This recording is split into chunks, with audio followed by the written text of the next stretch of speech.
Murakoze cyane abantu bakurikiye channel ya Kinini Live TV. Nkuko dusanzwe tubagezaho ibiganiro byacu bya buri munsi, uyu munsi twongere kugaruka imbere ya kamera tubasuhuza. Reka tubonereho no kubifuriza umwaka mushya muhire mwese aho muri mu gihugu hose cy'u Rwanda. Twagize amahirwe rero yo kwakira umutumirwa wacu w'uyu munsi, araza kubibwira, ariko kandi abantu bataranyarukira kuri channel ya Kinini Live TV, wanyarukirayo ugakanda kukazogera, ugakanda kuri subscribe kugira ngo ukomeze udushyigikire muri uyu murimo wacu. Uyu munsi rero reka tuganire n'umutumirwa w'uyu munsi, aboneho no kutwibwira. Bamwitwa Patrick. Patrick, uraho neza? Muraho, murakomeye? Twagize umugisha wo kukwakira uyu munsi. Yego. Abantu bose bari bagukumbuye cyane cyane ko uri icyamamare wamenyekanye.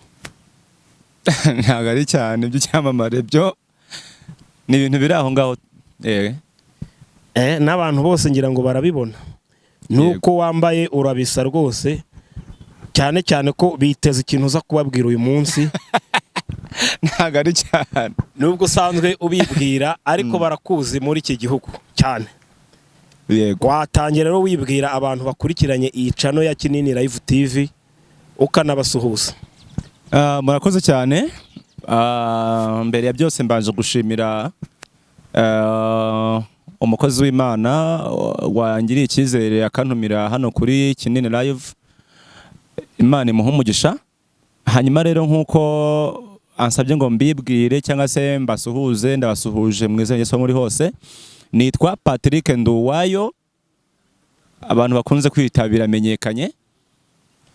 Ndo muririmbyi, sengera muri ADPR paruwasi ya Musambira aho bita Ikamonyi, benshi barahazi. Nashimira Imana rero ko yanshiriye inzira nkabangeze hano kuri kamera ya Kinini Live. Imana ishimwe cyane.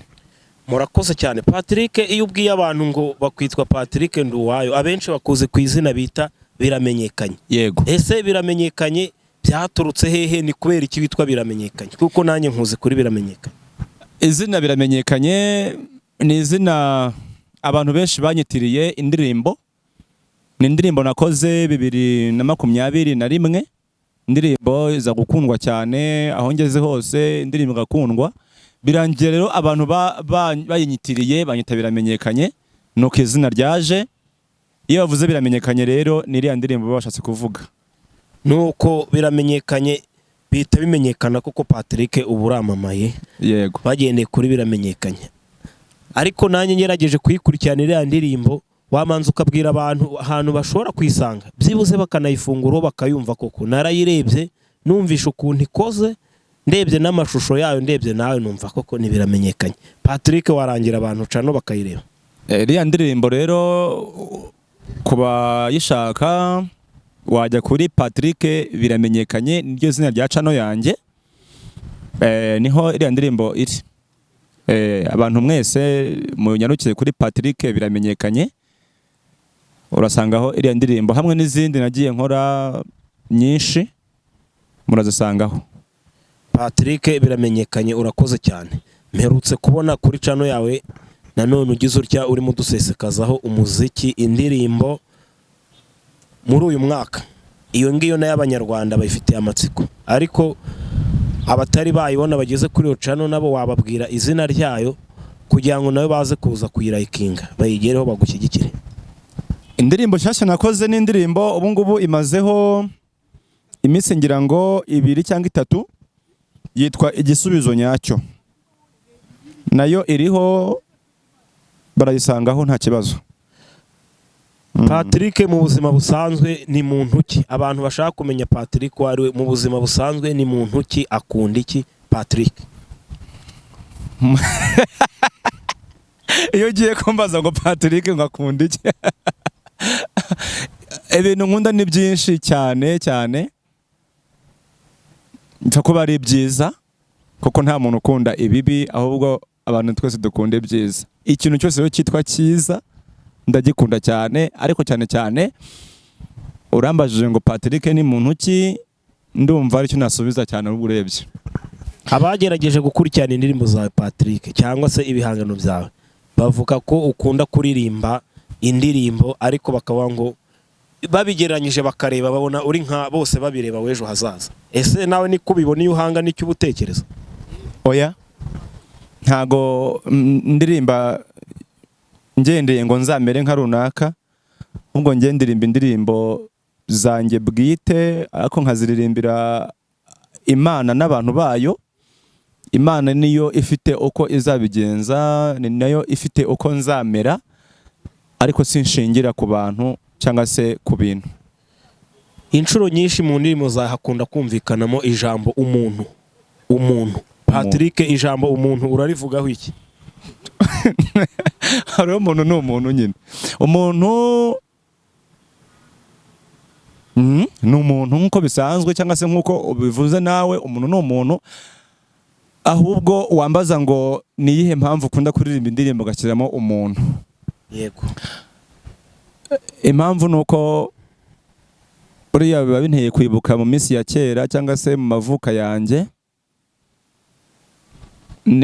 Mu kuvuka kwanjye nagize igikomere, mbasha guhura n'ibigeragezo bitewe n'umuntu. Yego. Rero umugani ugana kariho niko Abanyarwanda bavuga, nanjye mbisubiyemo. Impamvu nuko nahuye n'umuntu nyine, hari uburyo twahuyemo byatumye ariho mvana cyo navuga ko ari ubuvanganzo bwanjye. Urakoze cyane Patrick. Mu buzima busanzwe ubundi kubagukurikiye, Patrick ukunda iki? Uri umugabo, uri umusore? Patrick bimeze bite? Ndi umusore wenda kubivamo, kuko mu mezi makeya ari imbere ndaba mfite umugore. Uretse ko ngira ngo nakoze umurenge kuri 28 z'ukwezi kwa 12 ejo bundi, nta minsi myinshi iraca, kandi n'ubukwe gusezerana imbere y'Imana nabyo ni mu mezi makeya ari imbere. Ndabatangariza itariki mu minsi iri buze, naho ubundi kuri uyu munsi kuri itariki mbarwa ko nkiri umusore, kuko ntabwo ndagira uburenganzira bwo kubana n'umugore mu nzu. Patrick, ibyo bintu uvuga byaba ari ukuri? Iyo uvuye mu murenge uba wabaye umugabo, bivuga ko uyu munsi ushatse wakora divorce n'uwo mwabanye uwo witwa umugabo. Ariko nyine twebwe nk'abakozi b'Imana icyo duha agaciro cyane, n'ibindi tubiha agaciro kuko ni itangiriro rya byose, ariko twebwe nk'abakozi b'Imana dukunda ibintu Imana yahaye umugisha. Impamvu urumva ngo ndacyari umusore sindaba umugabo nuko Imana itarabiha umugisha. Ku ruhande rumwe ndi umugabo, ku rundi ntago ndabawe, kuko Imana itari yaha umugisha urugendo natangiye. Ariko nibiha umugisha uwo munsi nzatangaza ko nabaye umugabo ku mugaragaro. Abadukurikirana baze kutubwira muri comment ikintu uvuze ndumva gikomeye. Ngewe nzi ko iyo wafashe ku idarapo ukarahira ku kanya uvayo witwa umugabo undi yitwa umugore. Yego, n'ubundi ndabyemera nibyo. Ucyanga gufata kuri idarapo uba wabaye umugabo, kandi n'ubundi ndi umugabo nibyo. Ariko tuje mu muco w'abakozi b'Imana cyangwa se w'ibyo Imana ishaka, nabiri Imana irabishaka, ariko hari ibyo itari yashyiraho umukono. Ibyo rero nima kubishyiraho umukono nibwo nzatangaza ndi umugabo, mbishyire ku mugaragaro. Patrick, urasenga, ariko se kusenga mu mihango ujya wumva iriya pasiteri yo kubahesha imigisha, hari ahantu wari wumva Bibiliya ivuga ko ririya sezerano ryemeye ku buryo ryaba ryo ushingiraho uvuga ko utari witwa umugabo? Hehe hantu uzi Bibiliya ivuga ko yashyingiye abantu pasiteri akajya kubasengera akaba ariyo mpamvu ushingiraho? Oya, none se kubera iki? Ahubwo noneho mbaza ngo nanjye nkubaze, kubera iki noneho bavuga ngo gusezerana gushyingirwa kwera ni iki? Nuko munyura imbere y'Imana, hanyuma uwabiherewe ububasha ariwe pasiteri akabasengera akabihesha umugisha, hanyuma mugakomeza ubuzima. Ariko nabyo biremewe, nta kitemewe gihari. Nta guciye mu ijambo, ngewe nubwo ntibuka ibice neza muri Bibiliya, ariko nzi ko Bibiliya hari aho ivuga ngo nukunda umukobwa ukumva uramubengutse uzamufate umurongora, ariko nta hantu bavuga pasiteri ko azagusezeranya akaba ari bwo umujyana mu rugo. ibyo nanjye simbizi, ubwo nzabibaza abakuru. Nanjye simbizi, nzabibaza abakuru bazansobanurira. Icyo kibazo kiragukomereye, ariko ndizera abakunzi bacu badukurikirana baraza kutubwira yego igisubizo nyacyo, badufasha kabisa. tukivuga ku gisubizo nyacyo, reka twongere tukigarukeho. Ni indirimbo yawe y'umwaka usohoye 2024. Yego, ariko se iriya ndirimbo igisubizo nyacyo nyikurikiranye nkayumva, hari ikintu washakaga gutangaza cyangwa wavugaga muri uyu mwaka wari urimo gutangariza message abagukurikira? Iriya ndirimbo mbere ya byose njya kuyandika, harimo ahantu havuga ngo igisubizo nyacyo ni ugusenga Imana, igisubizo nyacyo ni ukwizera Yesu kuko ariwe wakumenye ukiri urusoro, ikindi yarirahiriye aravuga ngo ntabwo azigera akureka. Ntangariza abantu ngo mbere y'ibintu byose, ibyo waca, ubuzima bwose wacamo, imibereho yose wabamo, igisubizo nyakuri tugisanga ku Mana Data.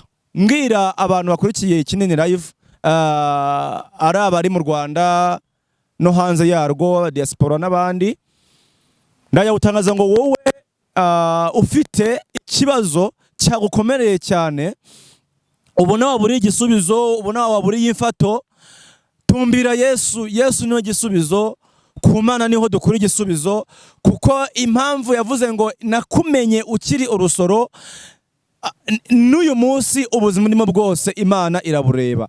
Niyo mpamvu mbwiye ngo rero igisubizo nyacyo ni ugusenga Imana. Wishakira igisubizo mu by'isi, shaka igisubizo ku Mana, niho hari ibisubizo byose by'ibibazo ufite, wifuza ibisubizo byabyo. Yes Patrick, ngiye ngerageje kumva iriya ndirimbo igisohoka kuko ndagukurikirana cyane. Nagize ikibazo, noneho nongeye kugikomoje hari uko tugeze hakurya hariya, abantu barakubonye barasakuza cyane. Barasakuza nyewe ikintu kibaye, ariko numva umwe aravuze ngo dore wa musore ngo uherutse kurahira bikamurenga ngo akaririmbira umugeni ku idarapo. Patrick, ibyo bintu byabayeho?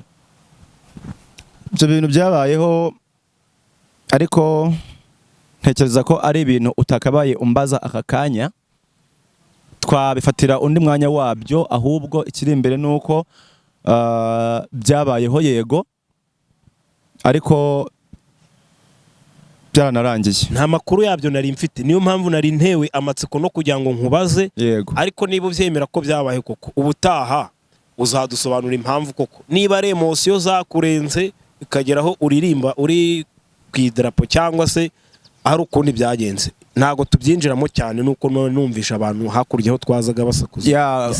Gusa nyine wenda nanagisubije utiriwe tugifatira undi mwanya cyangwa se undi munsi. Buri ibyishimo ni ikintu kigukoresha ibyiza cyangwa ibibi.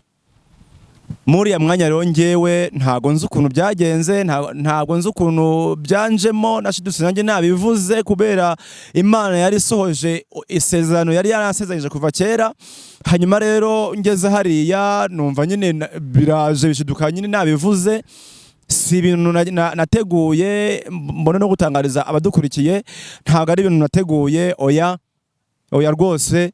Ntabwo nanagambiriye gukora biriya bintu ngeze hariya, kuko hari ahantu, ni ahantu ho kubahwa, ni ahantu h'agaciro, ni ahantu mbese hatandukanye n'ahandi, ariko nanjye nisanze byabaye. Ari niyo mpamvu mbwira abaduteze amatwi ngo mumbabarire, kuko abenshi mu bo nzi cyangwa se ntazi, gusa imbaga nyamwinshi babifashe nabi, kandi kuko nibyo, ariko mbiseguyeho. Mumbabarire kandi n'Imana imbabarire. Ariko n'ibyishimo byabiteye cyangwa se n'amarangamutima, kuko sinanabiteguye.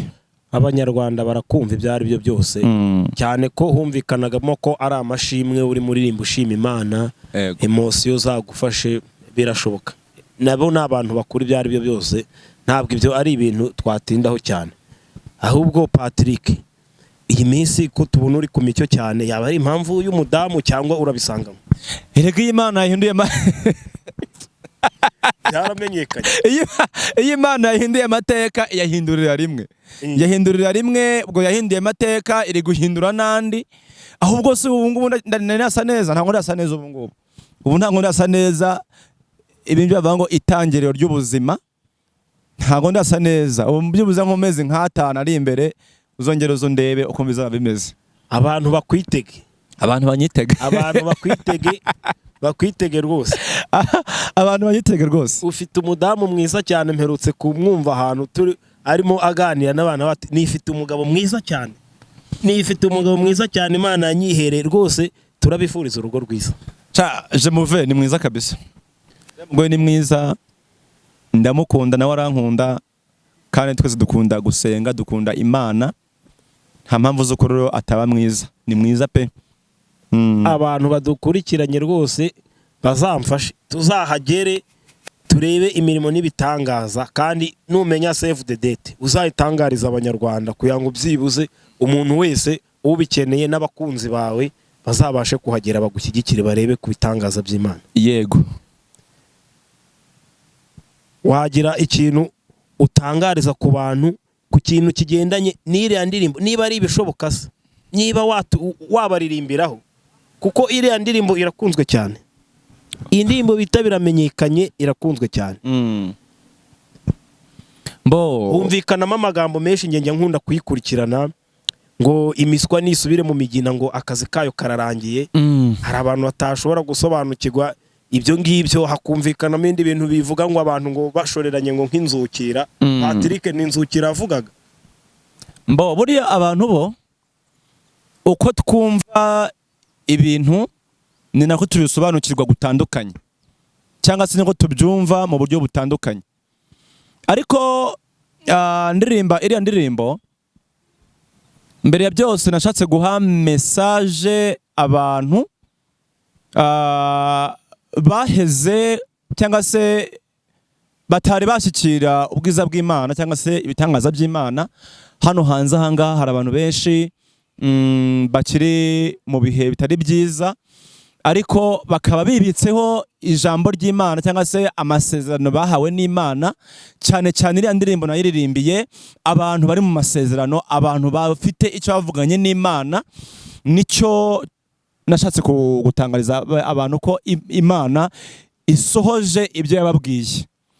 Ngira ngo mwakunze kuyumva kenshi na kenshi, harimo ahantu havuga ngo marayika ageze kwa Marita, urupfu rwaraza rwashobeye amahanga. Ngo Yesu aramuzura biramenyekana. N'ahandi havuga ngo amazi nasubire iwabo wambeho, yabwiye ati ndeka nta mbyiro mfite. Ni iki nashatse kuvuga hariya hantu rero? Hari ibintu byinshi wavuganye n'Imana, hari amasezerano menshi utanye n'Imana, ariko wowe nk'umwana w'umuntu areba ukabona ni ibintu bidafite iherezo cyangwa se itangiriro.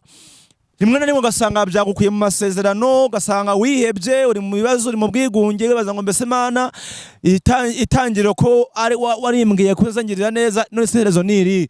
Ariko naririmbye ndirimo nkugira nkubwire ngo wowe unteze amatwi, wavuganye n'Imana, iragusezeranya. Ni Imana isezeranye igasoza, ni Imana igira neza, ntabwo yibagirwa imirimo, kandi n'ijambo yavuze yarikomeza risoje. Rero naririmbye ngo biramenyekanye. Uyu munsi nawe uri hano kuri Kinini Live, uri uduteze amatwi, uri n'amaso kutureba, nkubwire ngo hari ibintu byawe Imana ije kumenyekanisha, bya bindi imiryango itamenyekanishije, bya bindi amafaranga atamenyekanisha, bya bindi nawe utamenyekanisha.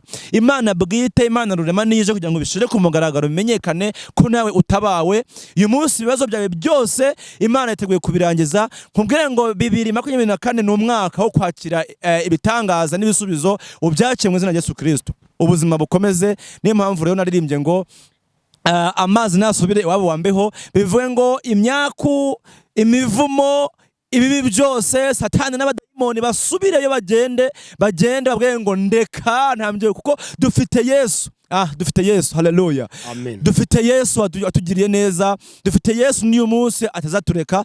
Nkubwire ngo wowe unteze amatwi uyu mwanya, ufite Yesu, we kwiheba. Ubwire satani n'abadayimoni ati mundeke, kuko ufite Yesu, bakureke mu izina rya Yesu, hagira imenyekana ku buzima bwawe.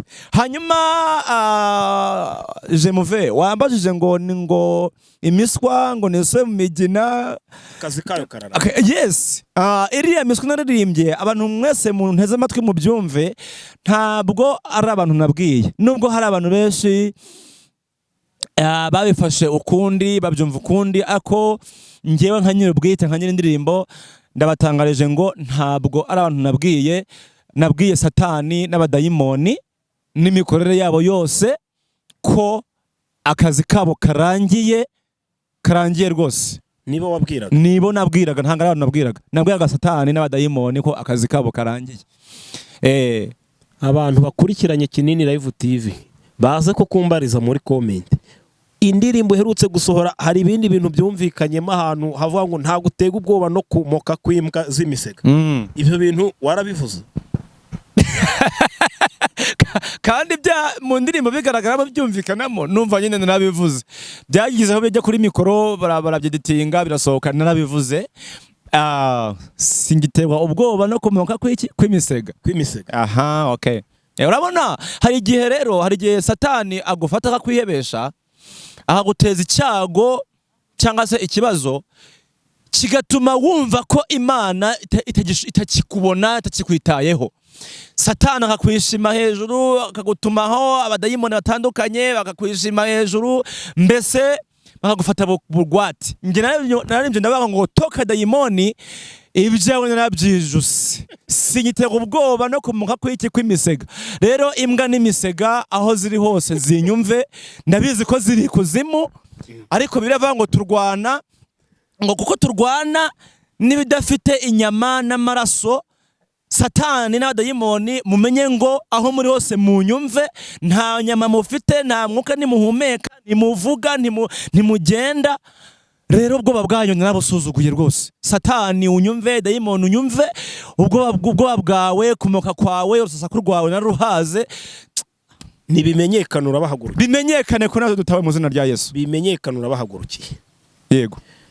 Iyo ndirimbo irakomeye cyane rwose, sinibaza ahubwo impamvu abantu ibitarabaye officialing ngo bayibone, ahubwo byaba biterwa n'iki kugira ngo abantu biriya bihangano byawe babashe kwimenya. Patrick wagiye mu gitaramo mubona abantu babyitwaramo gute? Kuko ngewe nkurebye ku maso nkabona uko uteye no performing, mbona rwose urimo umuntu ukenewe. Ikintu navuga aha ngaha, ndashimira Imana ko igifasha iyo nagiye mu concert atandukanye, mu bitaramo se cyangwa se mu mavugabutumwa ajyanye no kuririmba, abantu mbona babyakiriye neza, bikamana courage cyangwa se bikamana n'imbaraga zo kubikora mbikunze. Buriya navuga ngo impamvu bitari byasobanuka neza, ibintu byose Imana ibikorera ku gihe cyabyo, kandi shimira Imana ko muri uyu mwaka ije kubikora kandi ndabyizeye. Nicyo nabwira abaduteze amaso n'amatwi muri rusange. Ongera nanone ubasubiriremo ahantu bashobora gukura ibihangano byawe, kandi nibamara kugerayo badufashe bagukurikirane banagushyigikire. Aho ngaho nta handi rero aho ushobora gusanga ibihangano byanjye cyangwa se ibikorwa byanjye ni kuri YouTube channel, ujyeho wandikemo Patrick biramenyekanye,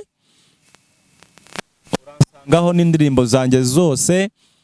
Wibuke kandi gukora subscribe, share na comment, dukomeze gusangira ivugabutumwa ryiza mu ndirimbo. Yego Patrick, na yangu nkwibariza ikibazo nk'umuhanzi urimo wamamara uzamuka, usanga ba Israel Mbonyi, ugasanga ba Gentil, ugasanga babigize, ndashaka kukumaza impamvu umuhanzi bita Mwene Gihome uramuzi? Ndamuzi. Uramuzi Mwene Gihome? Yego. Impamvu abantu badafollowinga Mwene Gihome cyane kandi n'umuhanzi wa kera kuva za 2000, ni ikihe kibazo? No kubera ko aracyari mu bahanzi bari underground cyangwa se hari ikintu kibitera? No kubera iki abahanzi nk'abo bakunze gukora ibintu bajya mu bitaramo bagashyushya abantu muri za concert batamenyekana, biterwa n'iki? Ibyo bintu sinabasha kubimenya, kuko buriya buri muntu wese amenya ibye cyangwa se agira uburyo yitwara. Sinabasha kumenya uko bimeze. Buriya nkawe umwegereye ukamubaza impamvu yayikubwiye, cyangwa se abafana bamukurikira bakubwira impamvu. Ahubwo ngewe wenda icyo navuga nuko ibintu byose Imana ibikorera ku gihe cyabyo. Buriya nawe igihe kizagera bizagenda neza, ndumva ari ibyo.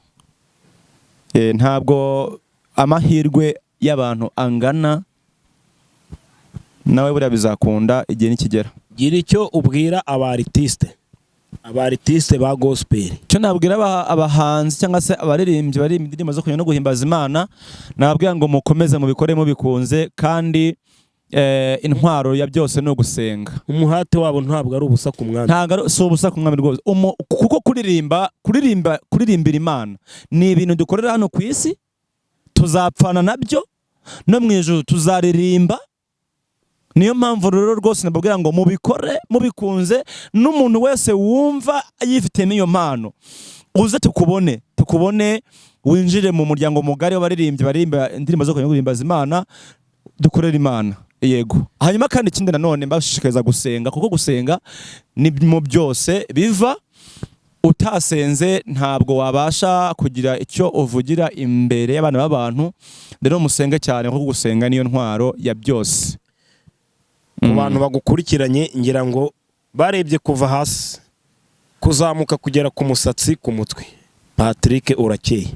Ntabwo byabisatse ko bishobora kuba bisobanura ko amaherezo byazarangira ubaye nka ba Mani Marite. Mani Marite yatangiye aririmba indirimbo za gospel, ariko gake gake uko isi igenda imukurura birangira yibonye no mu ndirimbo z'iki nyarwanda zisanzwe.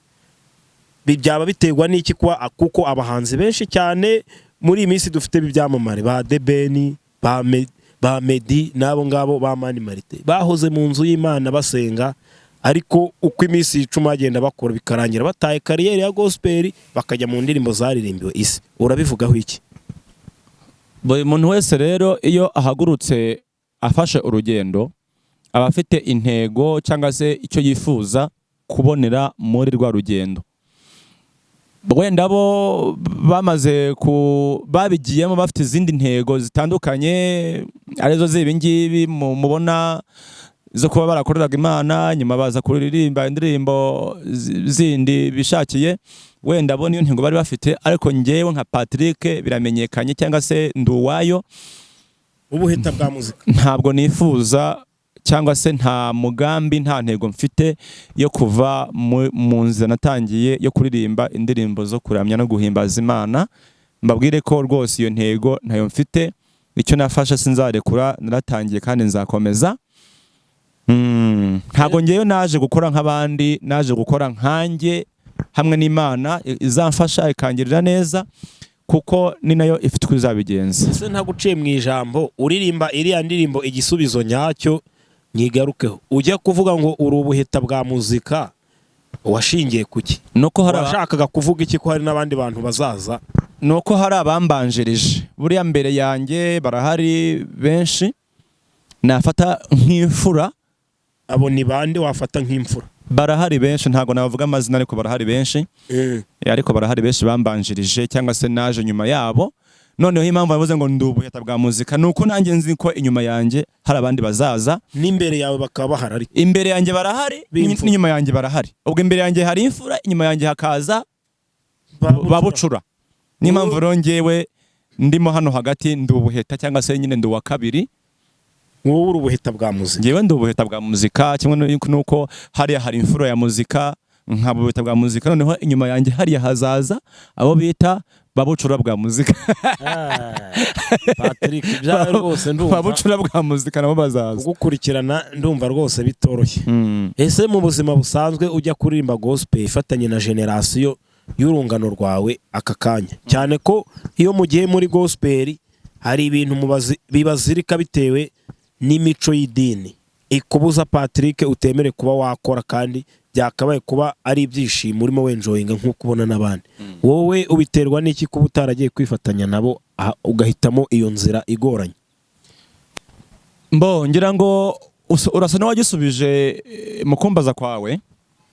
Impamvu ya mbere ntifatanya n'urubyiruko ruri hanze ahanga si uko mbanze, kuko nanjye ndacyari urubyiruko, ndanabakunda cyane, ahubwo impamvu badakunze kumbona kenshi nuko njyewe namaze kwishyiramo ibintu by'Imana cyane. Gusa nanone dusubira inyuma gatoya, ntabwo nanga urubyiruko, kuko hari urubyiruko rwubaha Imana. Iyo mbonye urubyiruko rwubaha Imana ngendana nabo, abatayubaha nabo kandi ntabwo ngendana nabo. Kubera iki? Biravuga ngo, Bibiliya yavuga ngo mwe kwifatanya n'abatizera. Yego. Rero abo bantu batizera, waba urubyiruko cyangwa se uwo uri we wese ubundi utizera Imana Patrick ntaho muzahurira. ariko se ikivuga yuko abantu basenga niba ari muri ADPR cyangwa mu macace aribo bita ko bizera Imana, abandi bo ntago babizera Imana, kubera iki ari mwe muvuga ko mwizera? Buri muntu wese agira imyizerere ye, kandi buri muntu wese agira imikirizwe ye, akagira n'imyumvire ye n'inzira agenderamo mu kintu runaka. Ntago tuvuze ngo ADPR nibo bakizwa gusa, oya. Bibiliya avuga ngo buri muntu wese mu itorero abe uwejejwe muri ryo.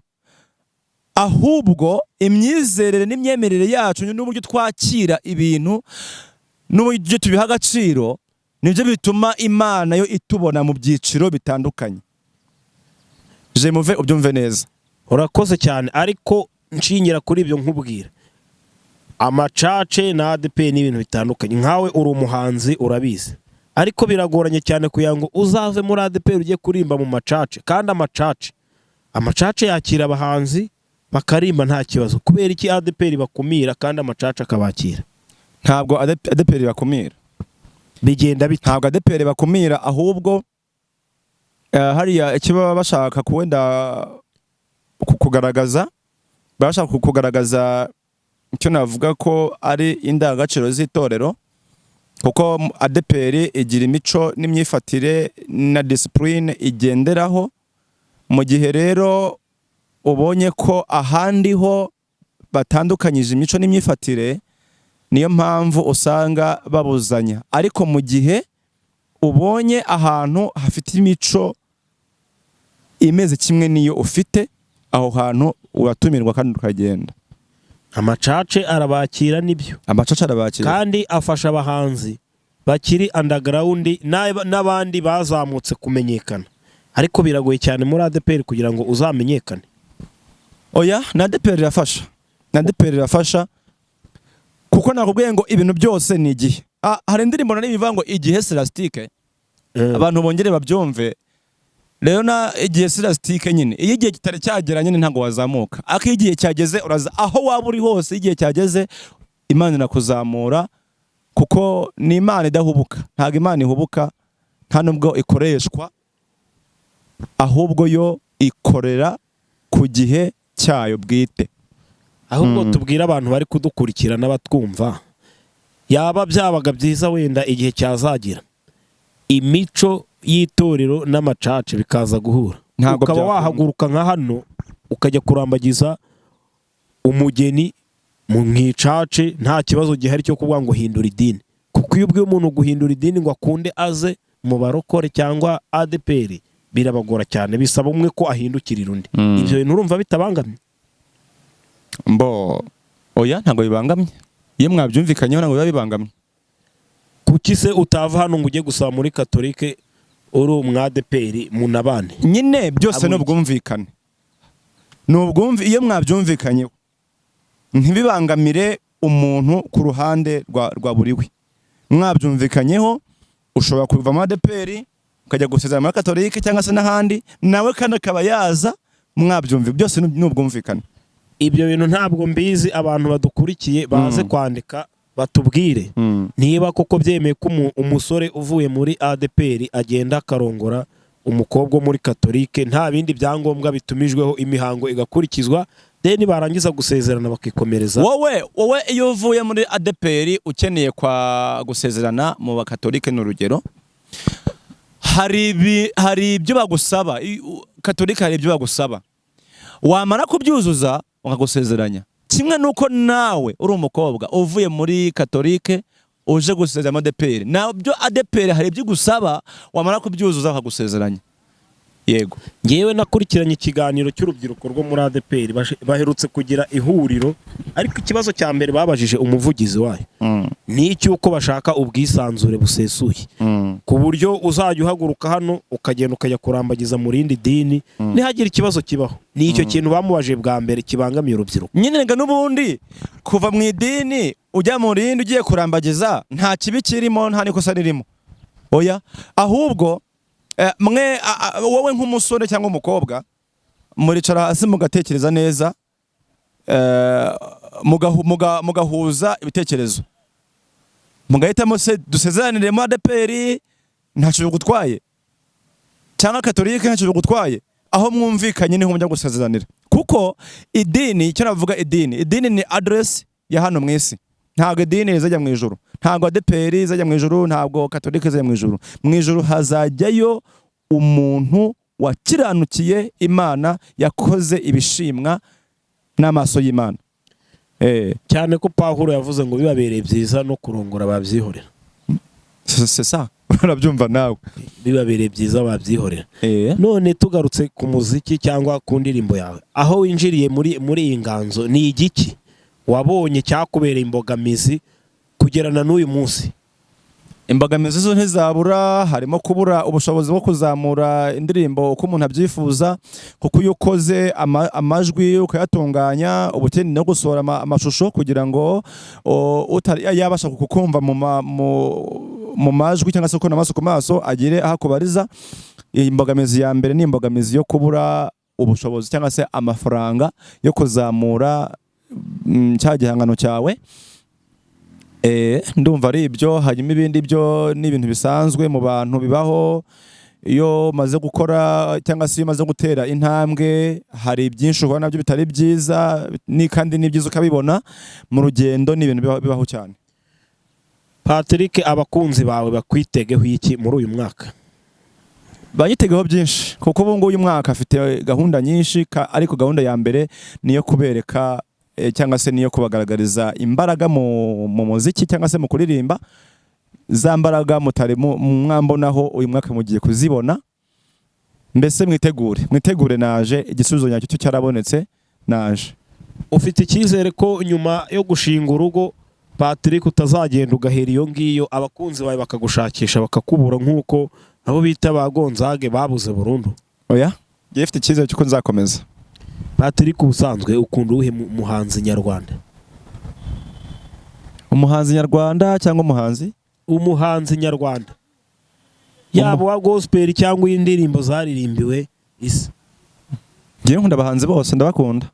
Ariko ukwenteresa cyane, ubu uri mu rugo ugafata akaradiyo wakumva indirimbo ye ukayikina, cyangwa se uri kuri telefone ukajya kuri YouTube, ninde? Aho hantu nuko hangoye kubasubiza, waza havuga ngarutse. Gusa ntago nabura ko uko biri kose mu nshuti igihumbi haba harimo inkoramutima. Yego. Ubwo nicyo ushaka kumenya. Nega n'abagukurikiye bashaka kumenya imbamutima zawe, ikintu wishimiye. Imbamutima yanjye rero ya hafi cyane ni umuhanzi wabashije gukora cyane agera ku ntego ye yifuza. Yakoze ibintu byinshi byatumye agera aho yifuza.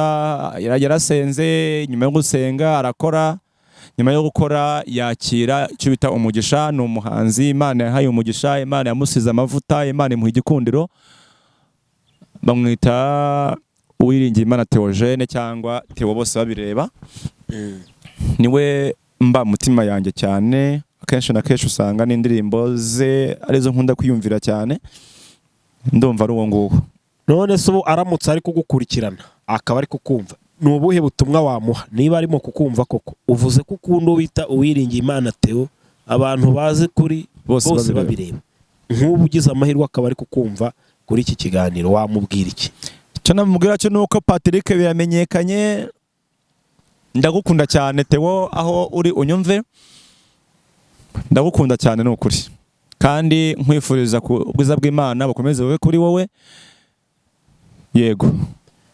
Niba byumva ibyo ari byo byose azakanda like, uzabibona yuko bose babireba yabimenye yuko biramenyekanye. Patrick, ubuheta bwa muzika.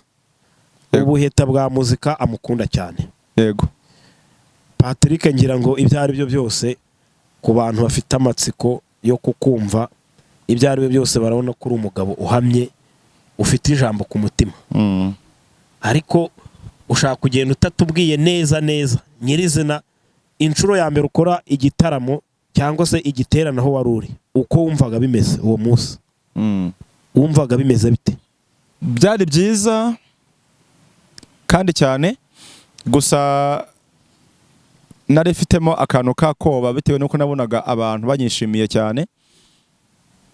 nkareba ukuntu batangariye ibihangano byanjye, harimo ubwoba, nyuma y'ubwoba biranshimisha kandi byampaye n'icyizere cy'uko n'ibindi bihe bizaza nzakomeza gukora kandi ibyo nkoze bigashimwa n'Imana n'abantu bayo. Bijya bibaho yuko utumirwa mu gitaramo ugasangamo abahanzi bafashe izina bagenzi bawe, iyo wibonye muri icyo gitaramo uri kumwe nabo utekereza iki, uhitwara uwo munsi, ubwoba buba bumeze bute? Oya, ntabwo mba afite ubwo cyambere mpitashimira Imana kuko Imana ijya kumpamagara yarambwiye ngo nza kwicazanya n'abakomeye. Ubwo rero iyo ngiye muri concert nkuko nkahurayo n'abahanzi bakomeye, Imana icubahiro kuko ibisohoje isezerano ryayo. Yego. Urakoze cyane.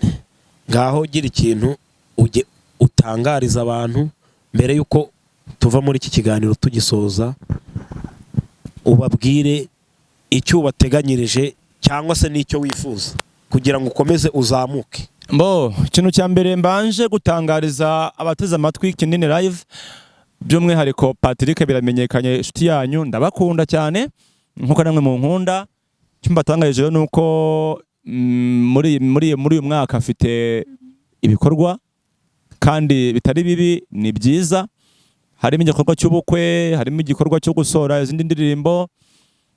Ndabatangaza ko rero ubu ngubu ari byo bintu nje kubagezaho. Za ndirimbo mutumvishe zigiye kuza. Mbashishikariza ko ku itariki nk'icumi z'ukwa gatanu nzaba nashize hanze indirimbo nshyashya ndi kwandika muri iyi minsi yitwa Nyamara Imana Yabatungura. Nanjye nzabatunguza iyo ndirimbo rero. Hanyuma n'amashusho y'indirimbo yitwa Igisubizo Nyacyo nayo arimo ategurwa. Nyuma y'ubukwe nibwo nzabikora byose, ariko ikiri imbere ya byose kuri ubu ngubu ni ubukwe. Ni ubukwe mboneraho no gutumira abantu mwese muteze amatwi cyangwa se muri kureba kino kiganiro, muzaze twifatanye, bizashimisha cyane. Inkunga nabasaba rero nta yindi, icyambere no kunsengera. Amasengesho y'abera akora imirimo, ahindura amateka aho muri hose, mu nsengere, mu mpeke ku mugongo. Hanyuma nushoboye kuba yagira ubundi butumwa bundi angezaho bw'umwihariko cyangwa se ku bundi buryo, ndatanga nimero hariya hasi, muraza kuzisangaho ku kiganiro cyangwa se na hano kuri kamera ndazivuga ninjya gusoza. Hanyuma nta kintu bitwaye, Imana y'amahoro ikomeze kubagurira imbago no kubagirira neza.